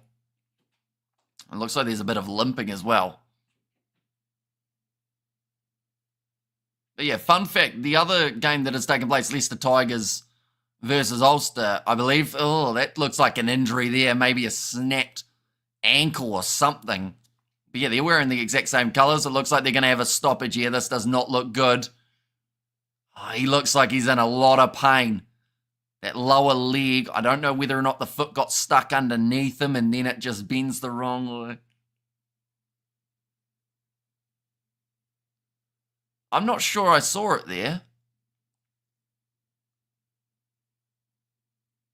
Ankle got trapped. It didn't look that bad, but sometimes those are the ones that are actually the worst. The ones that look like they should be all right. But he is going to make his way from the field. I'm back, says Ulia Moses. Welcome back, mate. Currently 49 minutes into this game. Castres, have got themselves the early 3 points in the second half. 6 points separating these two sides. This does not look too flash for him, unfortunately. Paulus will make his way from the field. Charbonnier will make his way on. Just going to see it here. So he actually ankle taps himself, but unfortunately, I think he's ended up maybe snapping the bone in the process of ankle tapping himself. Not ankle tapping someone else, ankle tapping himself with his other foot. Lower leg injury. Not ideal. Bjorta Chamberlain, he is off the field for Jaco van der Walt. Nassim Carr off the field for Beats. And Manjesi off the field for Slabich. 3 changes being made here for the Bulls, starting to unleash the bench. Hamish, would you rather have a slice of sandwich bread or prefer a French loaf? What is a French loaf? Like, how big is that? Like, I'd assume that it would be quite big, so I'd probably take the loaf if it means that I get more bread for my buck, even though I'm not paying for it. Jaco van der Walt now going to send up a kick of his own. Can these subs make the difference here for the Bulls? Going up for it, beautifully taken under the high ball. The young man who just made his way on. Castres in possession. He just needs to put that ankle in some rice. He should be okay in the next 15 minutes. So here's Martin. I mean, it would certainly dry it. You're supposed to put your phone in rice, aren't you, if you break it? Or if you drop it in the toilet or anything. Now, nice kick in behind from Gourmet. Attempted. It bounces back onto the side of the Bulls. And they are back in possession. 22 metres out from the line. Van der Linde, I should say. The mark is called by Julian de Mora. Kept a close eye on that one. And gets the mark. I do think that we've seen the Bulls fall into the same tactics as Castres in this game. They haven't gone with that natural running game that we would normally see from them. And instead we've seen a lot more of them trying those chips in behind, which just haven't brought them much success as of yet. Just wonder whether or not it's going to be a little bit similar to that game for the Sharks. Now they just need to fire it out the back line.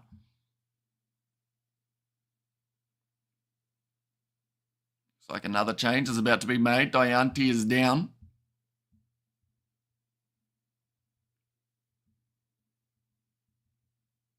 All right, Chris Smith went off, I think, for a blood replacement, I think they're saying, and he might end up making his way back on. Just showing that work under the high ball. Very nicely done by Castres. This one is still up for grabs for either of these sides.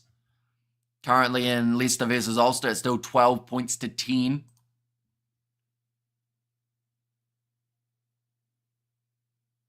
So there might be a hand injury here as well. So yeah, Cornell Smith is off.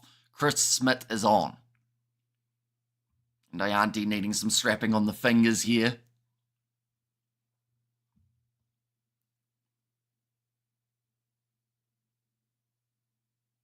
They're still talking about the suspension due to steroids.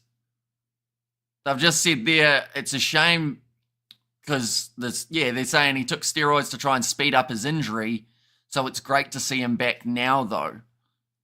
So now that's both commentators have brought up Dianti's suspension within 50 minutes of the game taking place, which just doesn't seem like it's needed, you know?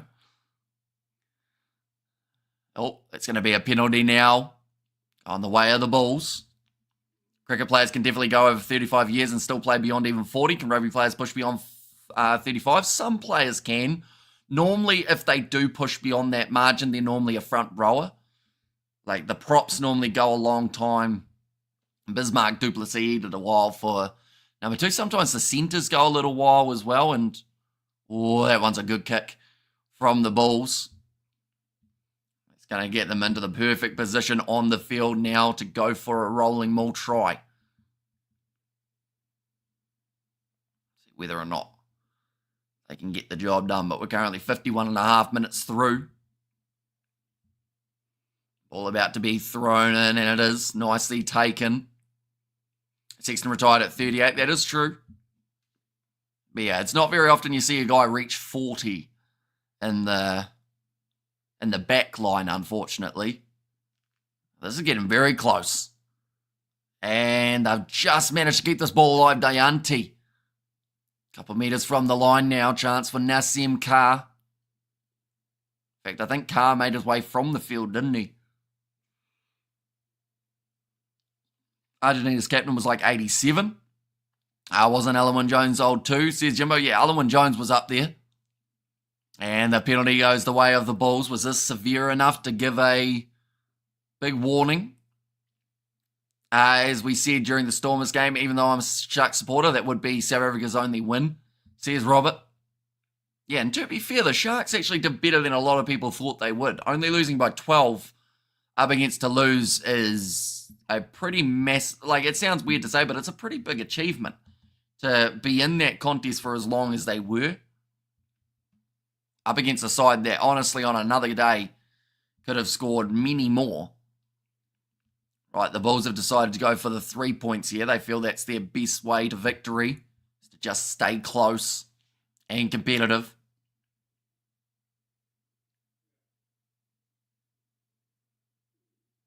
Should be a relatively straightforward kick.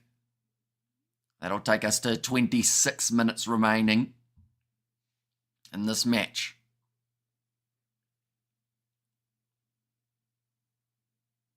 Now lining up this one, and does get it over. Now going to make the score 13 points to 10, like I said. 54 minutes gone.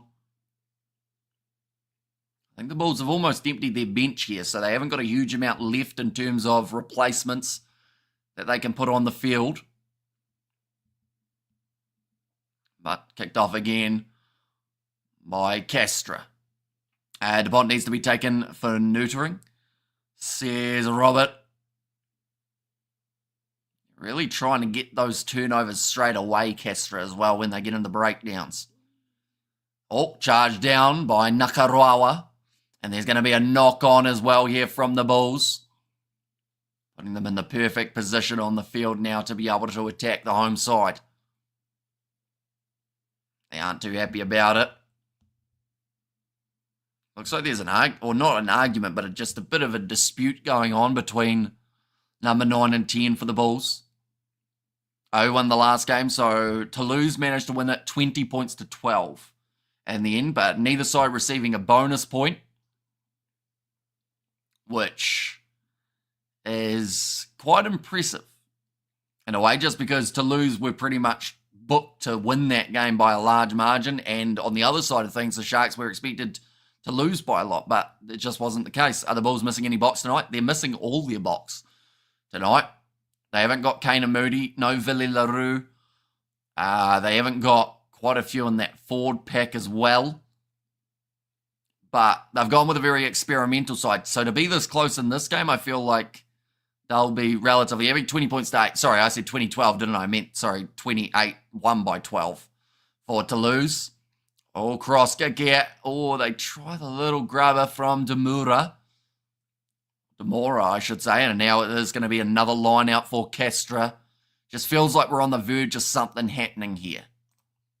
In the other game, Leicester have scored themselves another try. They are up now by 7.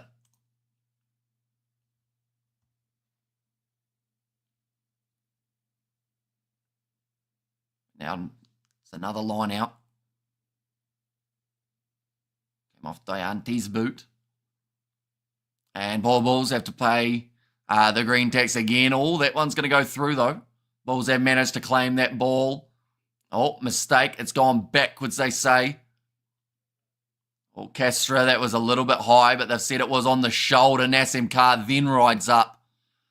And it's going to be another penalty in favour of Castres. Are they going to take the 3 here? 3 would get them a 6-point lead, which once again would put them in a nice spot in this game. But then they have to decide, is it going to be enough? Or will the Bulls be able to fight back? And SMK just a little bit over the top with the seatbelt.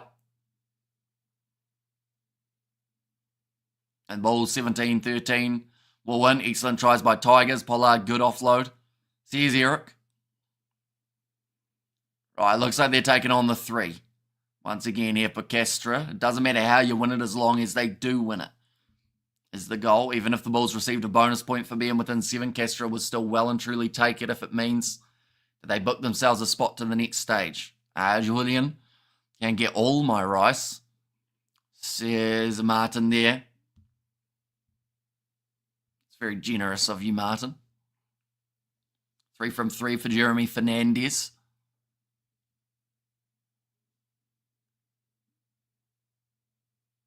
Just saying there that for the Bulls, if they were to make it through to the quarterfinals, it is extremely likely that they would be away from home for that game. Just having a look at the posts again here.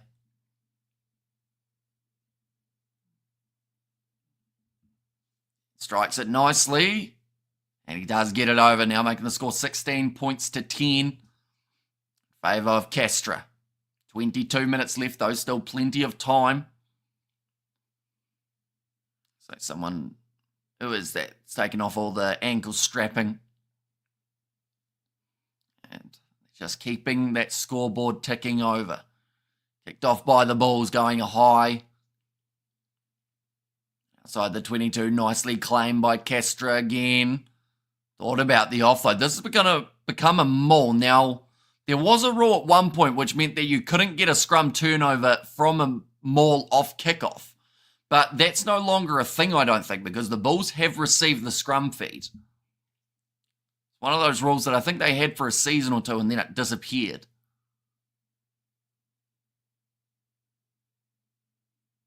It only applies from an open play kick, I think the referee has just said.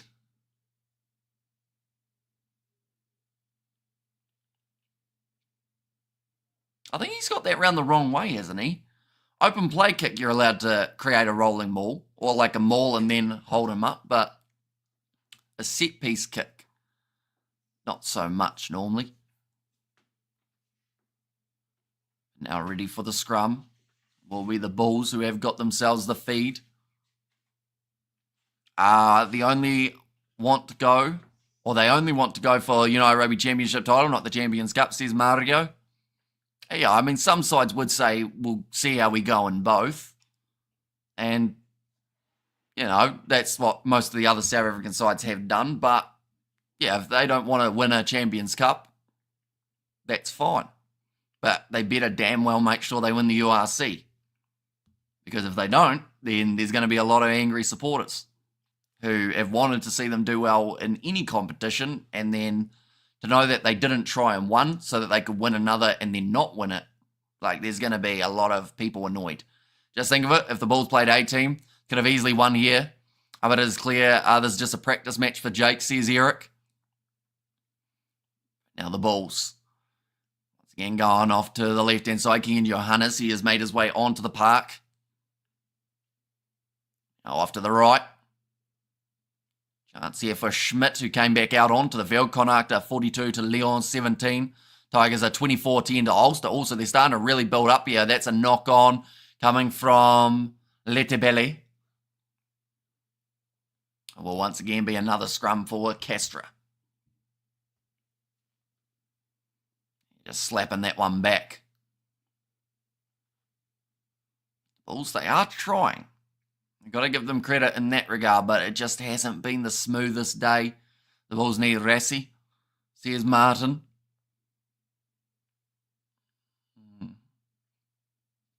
It would be interesting if Rassi was the coach, theoretically, whether or not he would also have that same mindset about this competition, or whether he would have had a bit of a mix of both teams, the A side and the B side, combined well in this case. And the Bulls, use your horns, come on, says Julian Moses. Now Castres, 19 minutes remaining. Bulls need Franco, Uckers, or Fingran. Now back across. Oh, beautiful flat border. Villamoni Botitu manages to bump off one. Offload. Here come Castres. I've got numbers on the outside. No one got the pass, though. It ended up going loose, but now it's cleaned up. Chance to run forward, way too much space given. Moving at 22 metres out, dragged down by his jersey. Referee right behind all. They've gone for the little kick in behind, and it's covered by Nyanti. I think that they're falling into that same trend there as well, just kicking the ball away. Shouldn't have done it. Should have hung on to it and gone with it through the hands. I think it would have been try time.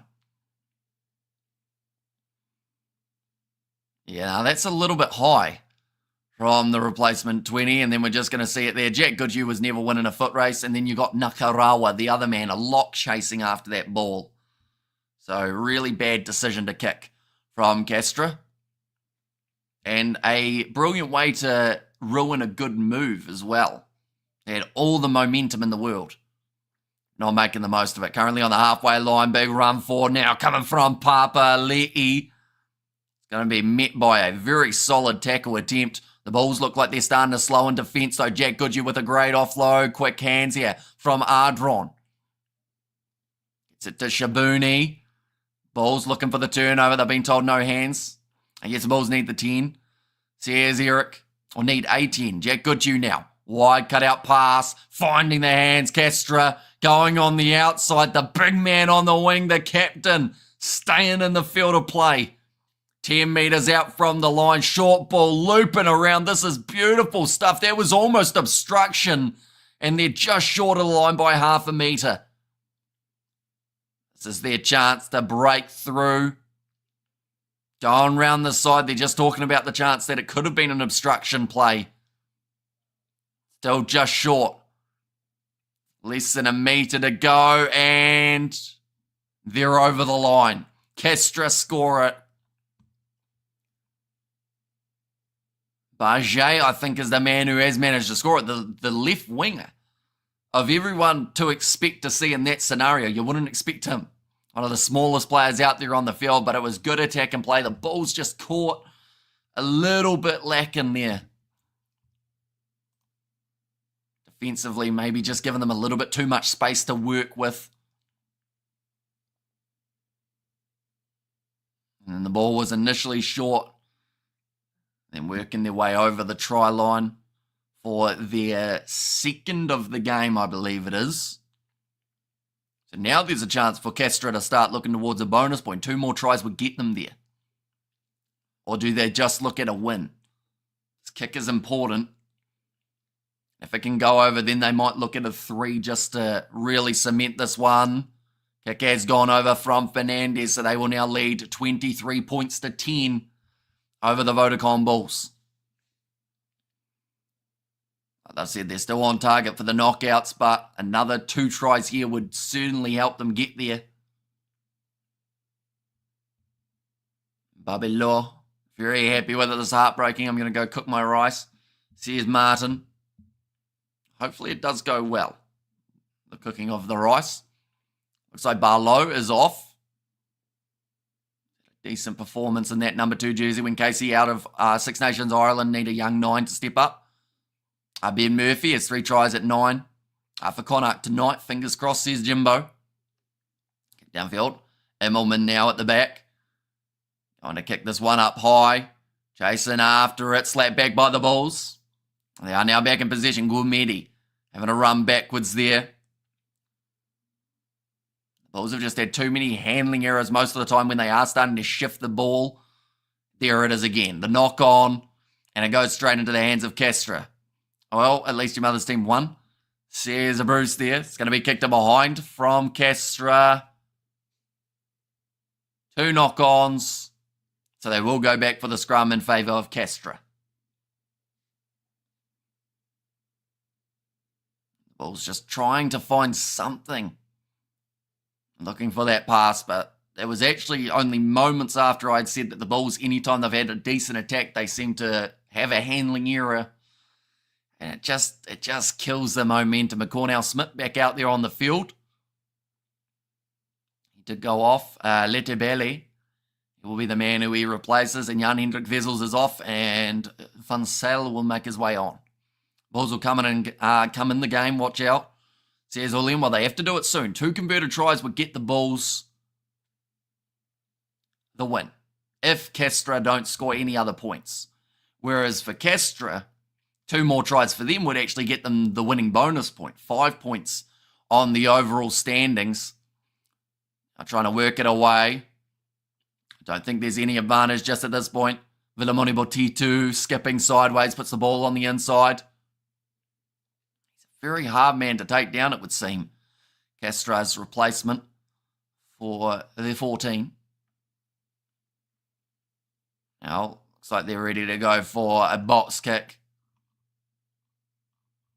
Santiago Rataperoni going to kick this one into touch. Kick this one down the field, I should say. Now the Bulls in possession. Can they get 3 phases? That's the first step. 3, then 5. And then just keep on going from there. No, instead they're going to roll this one back and go for another box kick. And it's going to be slapped back onto the side of the Bulls. Another box kick from Johannes.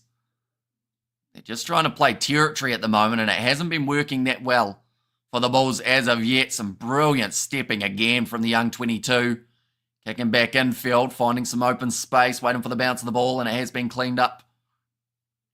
And Mormon now, looking for the 50-22. He looked for it, and he couldn't quite find the angle that he needed. Oh, and they've decided to go short here. Beautiful play from Castres, really aware of what's going on. That was a bit of a late shot. That was a knock-on from Dianti. Now scrum feed for Castres. Just slipping away from the Bulls here. And also slipping away from Ulster. 31 points to 10. Down they find themselves now. Just going short. Strategic. Yeah, a little bit of a cheap shot coming through late on the experienced veteran at 15. 14 points in 14 minutes, highly unlikely. To be fair, when you put it like that, it's actually more likely than you think. Like, in terms of 14 minutes is more than enough time to score 2 tries. But the momentum's slowly going against them in this game. They have made far too many handling errors. In fact, every time they touch the ball, it seems to be 2 phases later or even sooner that the ball does go down. There's going to be another penalty. This time it goes the way of Castres. They have a decision. Do they go for the corner and really cement this game, or do you go for the 3 and take it out of reach for the Bulls? I think they're going to go for the corner. They actually might have a bit of confidence here to continue backing themselves. And hi, mate. Just enough to clearing snow all day from the sidewalks. What happened with the game? So the Stormers got themselves a massive win, winning at 40-0 up against the Sale Sharks. Toulouse, they managed to win their game up against the Sharks 20 points to 8, but a lot closer than a lot anticipated. And then this one at the moment is 13 points difference. Oh, we've got a stoppage in play here.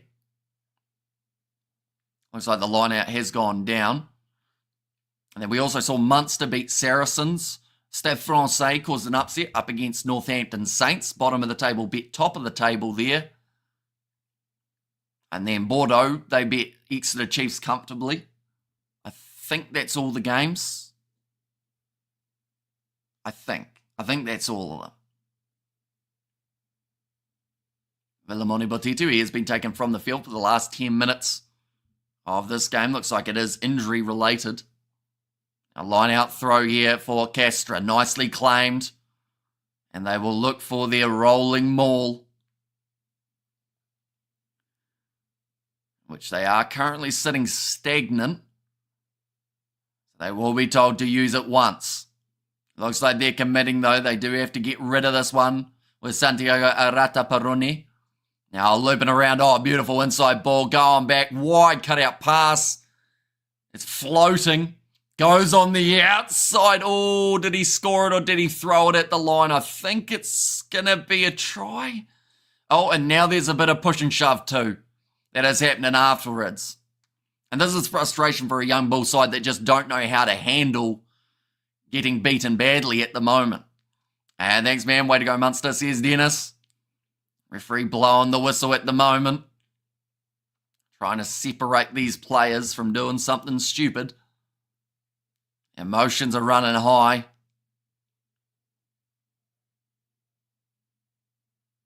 Yeah, I think they're saying that there might have been a late shot. Still a bit of push and shove.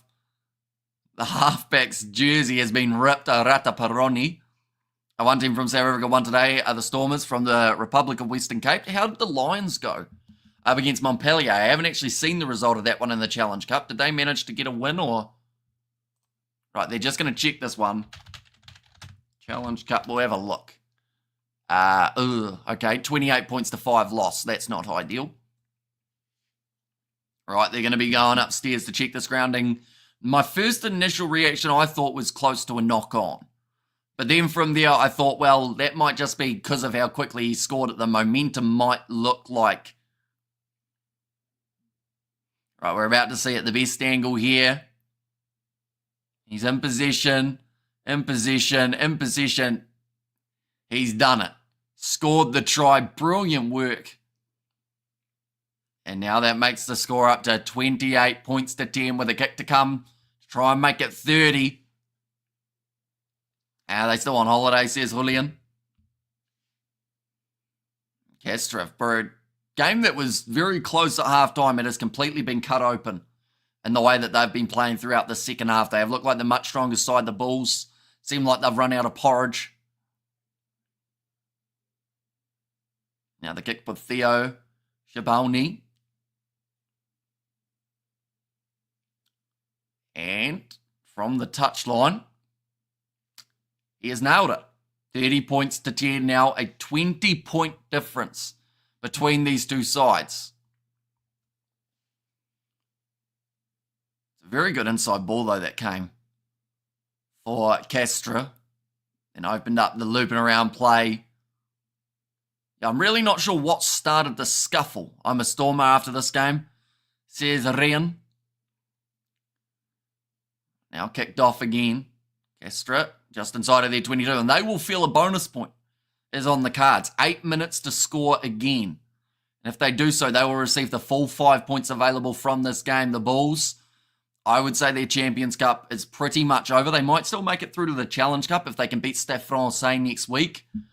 But the chances do look slim at the moment.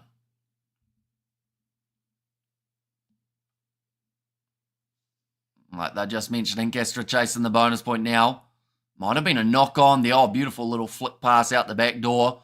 The Bulls, as much as they are out of this game, they still have time to score. They would need 3 tries in quick succession. And Jake is going to have to write a new losing speech. His current one is getting boring, says Neville. And Bulls still far away from playing at home again in the URC, playing in Johannesburg and then Cape Town. Oh, beautiful kick in behind Castres. They've got it. The bonus point has been scored. And just like that, that really hurts the Bulls. They tried to create a chance. Begay out on the wing. Does now get it. They pretty much got gifted that bonus point. The Bulls going for a back line and then just loose ball. Kicked forward by the left winger. And that was a very quick turnaround. About 90 seconds between tries there for Castres, who now have a 25-point lead with a kick to come. Like they've said, total control for them in this second half. 3 points have been scored by the Bulls. No, in fact, no. I don't think the Bulls had any extra points. Whereas Castres have been struggling not to score in the second half. Kick has missed away to the side. 35 points to 10 with 6 minutes remaining now. At the moment, 38 points to 10. Leicester winning over Ulster. Building very nicely.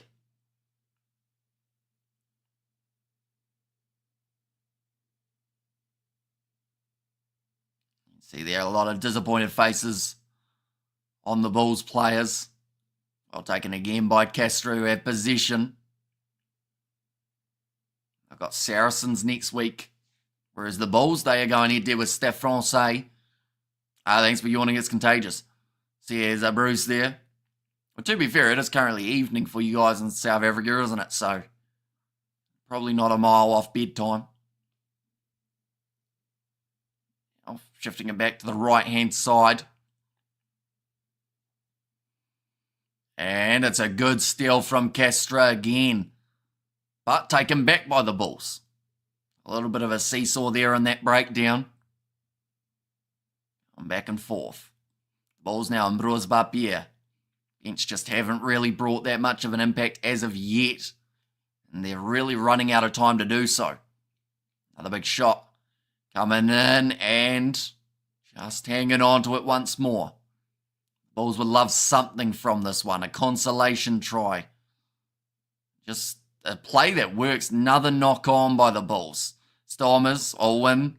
The Bulls says William Moses now going on the outside. Jack Goodhue going one more back on the inside. Goodhue will score the try. The Kiwi international does get it. That is now, it's just become more than one-sided here, ladies and gents. 40 points to 10.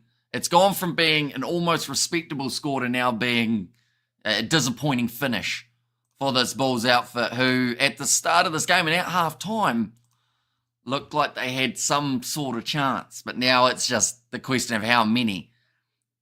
You mentioned about 14 points in 14 minutes being hard to do. Castres has scored 19 points in 5 minutes. And Toulon beat the Stormers, Toulouse beat the Sharks, and Castres humiliated the Bulls. Says Eric.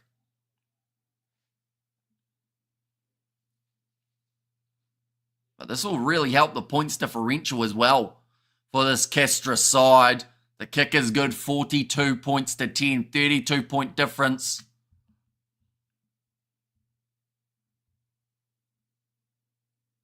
Like they're saying, they need the home playoff spot. So Castres will want to win that game next week up against Saracens. It will be a tough one, but playing like a strong side in the second half. Doing a lot right. Battered, says John MC. Yeah, it's one-sided. Yes, Hamish, but not the Bulls today. Says Bruce. Now rolling this one back. Santiago Arataparoni. Bulls try again, too bad. Says William Moses, nicely taken under the high ball. Now back across to the left. William, please. Only way to get Jake fired. Says Eric. 2 minutes. And Bruce Papier. Kicking it up now from Van der Vault. Back across. I think Castres want another one. Jack Goodhue. Quick hands. Now there's just so much space out there on the field. It's almost a case of pick who you want to score for Castres. They're cutting through defenders for fun. Jack Goodhue goes short side.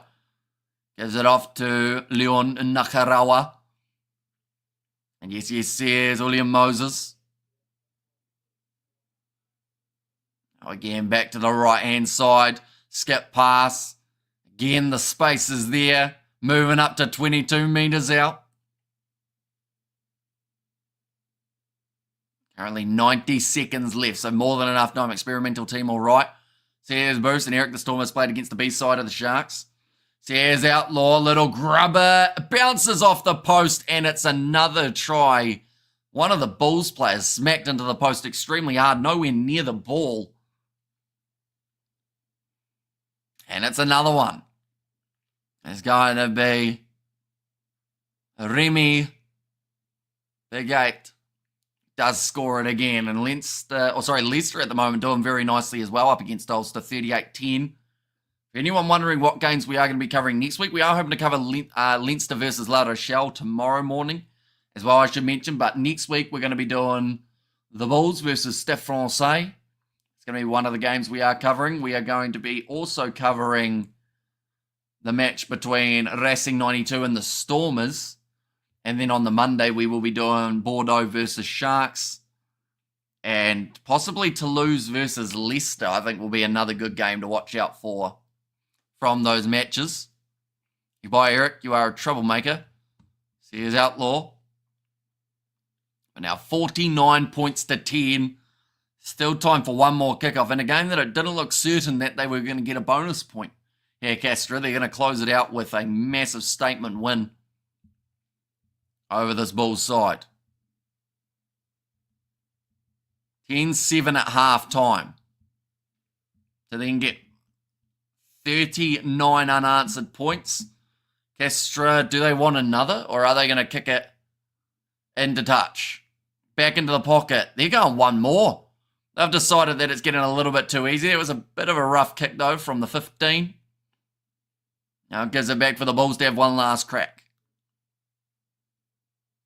Final play of the match. Castres might regret giving up that ball that easily. Bad for the Bulls, says Julian Moses.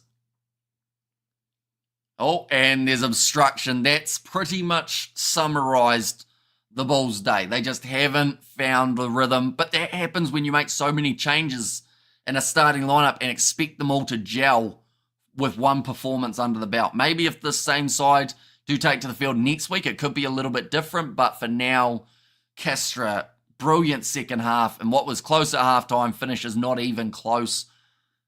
49-10 in this matchup. But nonetheless, like I said, we are hoping to do Leinster versus La Rochelle tomorrow.